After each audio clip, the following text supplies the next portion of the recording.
Nós estudamos o cálculo da massa molar, que é a primeira matéria que a gente viu, depois diagrama de solubilidade, concentração de massa, concentração normal e dissociação iônica. Mas vamos começar aqui pelo cálculo da massa molar. Eu expliquei para vocês o que é o mol, uma medida de quantidade de matéria, ele equivale a 6,02 vezes 10 a 23 partículas, mas isso para nós não é tão importante agora. Vamos calcular o peso, entre aspas, ou a massa dessa molécula. Quer explicar qual que é a massa dessa molécula de CO2, dióxido de carbono. Então a primeira coisa que faz é a massa molar de dióxido de carbono. Aí eu olho quantos átomos diferentes possui essa molécula. Ela possui 2 átomos diferentes, então vou abrir 2 parênteses, tá bom? Depois eu olho o índice de cada uma desses átomos. O carbono não tem nada debaixo dele, o índice é 1, então eu coloco 1 vezes. E o oxigênio, o índice é 2, 2 vezes. Vezes o quê? Aí vou lá na tabela periódica, vai precisar dessa tabela periódica, solução. Existem 3 tipos de solução, não é verdade? 3 tipos e vamos colocar um subtipo. Nós temos a solução saturada, a solução insaturada e a solução supersaturada. E depende, nós falamos a solução saturada com corpo de fundo. Então, para você ver, vamos imaginar aqui que a solubilidade de cloreto de sódio seja 10 gramas de sal em 100 gramas de água.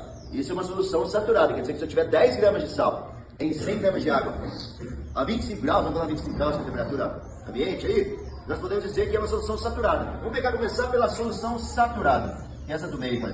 Essa solução saturada é o seguinte: eu tenho 10 gramas de sal em 100 gramas de água. A dissolubilidade foi perfeita, a dissolução foi perfeita. Isso quer dizer que quando eu olho aqui, eu enxergo só uma aparência, porque essa solução está saturada. Bom, agora, se eu tivesse colocado apenas 5 gramas de sal numa solução de 100 gramas de água, está abaixo da saturação. Como está abaixo da saturação total, então é chamada de solução insaturada.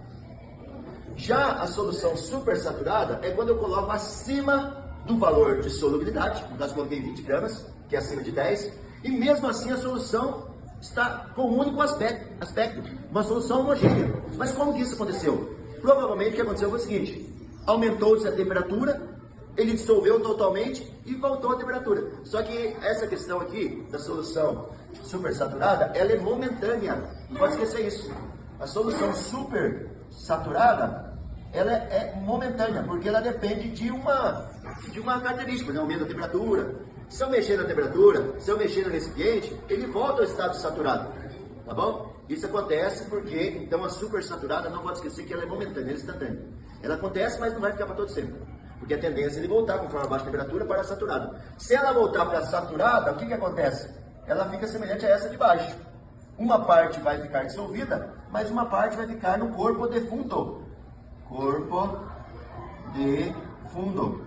Essa é uma solução saturada com corpo de fundo.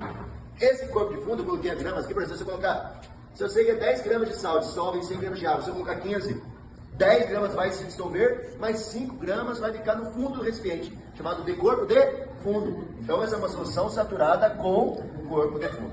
Mas às vezes eu posso colocar até mesmo na prova a massa molar para precisar usar a tabela periódica. A massa molar do carbono é 12 e a massa molar do oxigênio é 16. Fazendo esse cálculo fica como? 1 vezes 12, 12 mais 32, que vai dar 44, só não pode esquecer da unidade de medida, 44 o quê? Gramas por mol. Quer dizer que cada molécula de CO2 tem o peso, tem a massa de 44 gramas.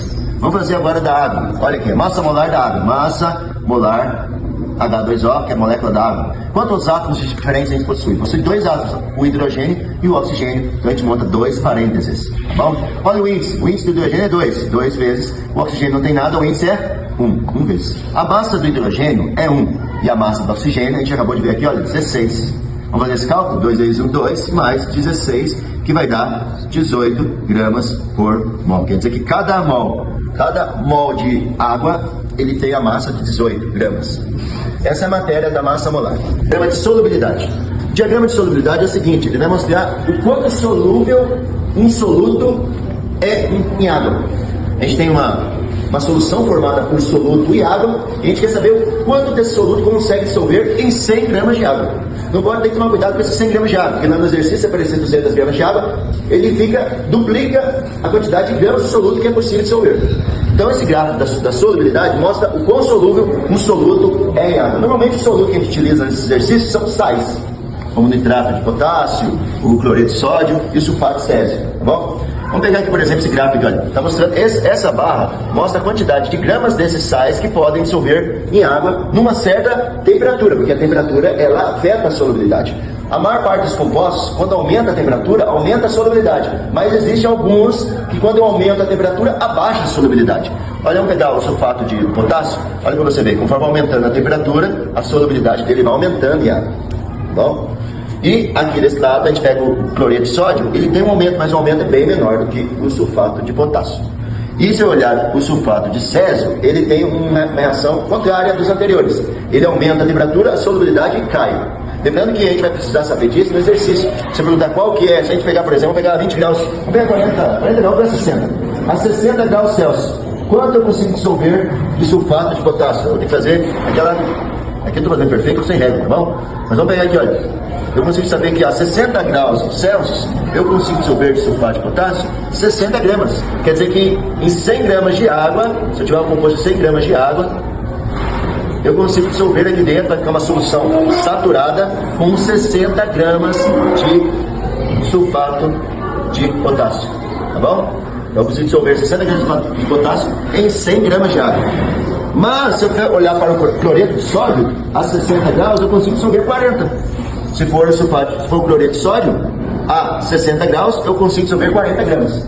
E se eu fosse olhar para o sulfato de césio, a 60 graus, eu consigo dissolver menos do que 20 gramas. Então a gente percebe que a 60 graus Celsius, o mais solúvel é o sulfato de potássio e o sulfato de césio é o menos solúvel. Lembrando que se eu mexer na quantidade de gramas de água, mexe na solubilidade. Se eu mexer também na temperatura, mexe com a solubilidade, tá bom? Massa, é o seguinte, essa concentração de massa tem vários cálculos de concentração, titulação, porcentagem, mas eu vou colocar para vocês o mais fácil, que é a concentração normal. E eu vou trabalhar com essa unidade medida, gramas por litro. Lembrando que se tiver em quilo, vai ter que transformar em gramas, se tiver em ml, você vai ter que transformar em litros, tá bom? A gente vai trabalhar com essas 4 unidades medidas na prova: gramas, quilo, litro e ml. Você tem que saber fazer as conversões, tá bom? Eu posso explicar melhor depois. Essa concentração é calculada o seguinte: quanto de soluto que eu tenho em uma solução? Né? Vamos pegar esse exemplo, olha. Se eu tiver 50 gramas de hidróxido de sódio em 2 litros de solução, qual que é a concentração? Aí eu pego e faço o cálculo. Concentração, essa que chama de concentração normal, é igual massa de soluto. Qual que é o soluto que eu estou utilizando aqui? O hidróxido de sódio. Eu coloco 50 dividido pela quantidade de litros que eu tenho. No caso, a gente está calculando em gramas por litro, então vai ficar litros, já dá em litros, está fácil. Quanto que eu tenho de solução? Tenho 2 litros. Eu coloco 2 aqui embaixo. Igual a 25 gramas por litro. Quer dizer que a cada litro dessa solução, eu tenho 25 gramas de hidróxido de potássio. E se a pergunta fosse assim, se eu tivesse meio litro? Aí mudaria todo o cálculo, porque eu tenho 25 gramas em 1 litro, tá bom? Se fosse meio, eu também teria que dividir pela metade.